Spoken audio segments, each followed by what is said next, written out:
Hello guys, আসসালামু আলাইকুম। Welcome my another blog. আজকের ব্লগে নিয়ে এসেছি গরুর কালা ভুনা। এই যে তার জন্য একটা রাঁধুনি প্যাকেট মশলা নিলাম কালা ভুনার। তার মধ্যে দেখেন খোলার পরে এর মধ্যে 2টি প্যাকেট পাওয়া যাবে। এই যে আমরা 2 কেজি গরুর মাংস নিয়েছি। মাংসটা আমরা ধুয়ে পরিষ্কার করে পানি ঝরিয়ে নিয়েছিলাম। এই পর্যায়ে আমরা মশলা দিয়ে ম্যারিনেট করব। লবণ দিয়েছি আমরা পরিমাণ মতন, আর প্যাকেটের যে মশলাটা আছে সেই মশলাটা সম্পূর্ণ দিয়ে নিয়েছি। এই যে এখন আমরা বাটা মশলা অ্যাড করব এর সাথে। এই যে দেখেন পেঁয়াজ, রসুন, তারপর হলো বাদাম বাটা, এটা আপনারা পরিমাণ মতো দিবেন। আমরা 2 চামচ করে দিচ্ছি রসুন। আদা বাটা দিব 2 চামচ, তারপরে জিরা বাটা, গরম মশলা বাটা, সব কিছুই আমরা এর সাথে অ্যাড করব। এই যে জিরা বাটাটা দিয়ে দিয়েছি। সব মশলাগুলো আপনারা আপনাদের পরিমাণ মতো দিবেন।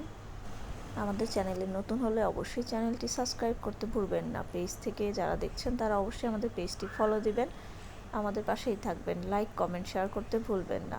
ফ্রেন্ডস অ্যান্ড ফ্যামিলিদের সাথে অবশ্যই শেয়ার করবেন। নতুন নতুন সুন্দর ভিডিও পেতে আমাদের চ্যানেলের পাশেই থাকবেন। আমরা কী দিয়েছি অবশ্যই আপনারা দেখেছেন। সস দিয়ে নিচ্ছি। এই পর্যায়ে আমরা সরিষার তেল অ্যাড করছি। যে একটু গোলাপ জল অ্যাড করছি। এখন এই পর্যায়ে ভাজা যে মশলাটা, ধনিয়ার গুঁড়াটা, ওটা দিয়ে নিচ্ছি।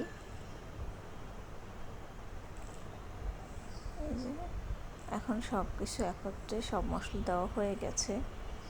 সব এখন একত্রে মাখানো হবে খুব সুন্দর করে। হাত দিয়ে ভালো করে মেখে নেবেন। যতটা সুন্দর মাখানো হবে ততটাই ভালো হবে। মাখানো হয়ে গেছে আমাদের। এখন 1 ঘন্টা আমরা রেস্টে রাখবো। ম্যারিনেট করে এভাবে রাখলে ভালো হবে। এখন আমরা কড়াইতে তেল দিয়ে চুলার জাল বাড়িয়ে দিয়েছি। এর মধ্যে পেঁয়াজটা দিচ্ছি। পেঁয়াজটা হালকা একটু ভেজে নেব। এই যে ভাজা হয়ে গেলে এখানে গোটা মশলাগুলো অ্যাড করছি। এলাচ, দারচিনি, তেজপাতা, এই মশলাগুলো দিয়েও আবার একটু নেড়ে চেড়ে দিব।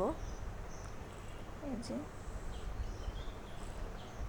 ভালো করে নেড়ে চেড়ে দিয়ে এই পর্যায়ে আবার লবঙ্গটা অ্যাড করছি। এটাকে কেউ লং বলেন, কেউ লবঙ্গ বলেন, যেটা বলেন সেটাই। আচ্ছা, আমাদের চ্যানেলে নতুন হলে আপনারা চ্যানেলটি অবশ্যই সাবস্ক্রাইব করে পাশেই থাকবেন। আমাদের পেজ থেকে যারা দেখছেন পেজটি ফলো দিবেন। দেখেন এই পর্যায়ে আমরা যেই ম্যারিনেট করে মাংসটা রেখেছিলাম সেই মাংসটা দিয়ে দিলাম। এখন খুব ভালো করে নেড়ে চেড়ে মিক্স করে নেব সব কিছু ভালো করে। এরকম সুন্দর সুন্দর আরও নতুন নতুন রেসিপি বা ভিডিও পেতে আমাদের চ্যানেলের সাথে পেজের পাশেই থাকবেন। ফ্যামিলি, ফ্রেন্ডস, সার্কেলদের সাথে শেয়ার করবেন। কেমন হয়েছে কমেন্ট করে জানাবেন। আর আমাদের রেসিপি দেখে যারা রান্না করেছেন তাদেরটা কেমন হয়েছে সেটাও কিন্তু আমাদের জানাতে ভুলবেন না। যাই হোক, এভাবে সুন্দর করে ঢাকনা দিয়ে একটু সময় নিয়ে চুলা লো মিডিয়ামে রেখে ভালো করে কষিয়ে নেবেন। এই যে দেখেন এই পর্যায়ে পানিটা বের হয়েছে। আমরা কিন্তু কোনো পানি অ্যাড করিনি, মাংসের পানিটাই বের হয়ে গেছে। চুলাটা লোতে রেখেছিলাম। এরকম সুন্দর করে সময় নিয়ে কষাতে হবে।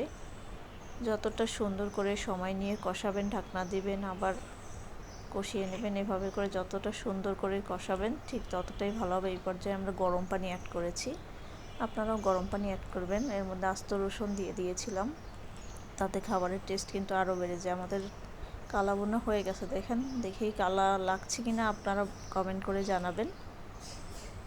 এই যে এখন আমাদের টেস্টিংয়ের পালা। দেখেন একদম নরম হয়ে গেছে, খুব সুন্দর হয়েছে। আপনাদের কেমন লেগেছে ভিডিওটি অবশ্যই কমেন্ট করতে ভুলবেন না। সবাই ভালো থাকবেন, সুস্থ থাকবেন। আমাদের চ্যানেল আর পেজের পাশেই থাকবেন। আল্লাহ হাফেজ। আসসালামু আলাইকুম।